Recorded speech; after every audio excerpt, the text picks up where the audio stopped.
Já vai botando.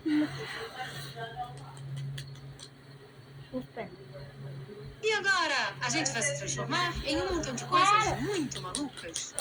Como, por exemplo, em uma caneca, uma chaleira, uma colherinha e um colherão, um prato raso, um prato fundo, um garfinho e um facão. Em um salgueiro, açucareiro e uma panela. Pra comprar o luz. Fica muito.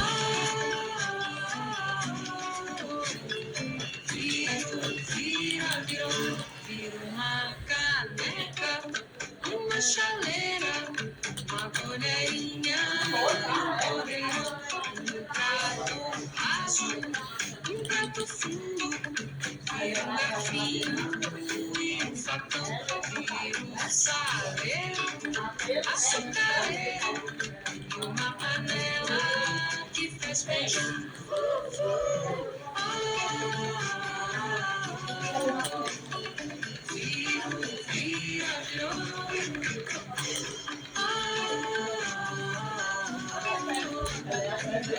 Pode fazer.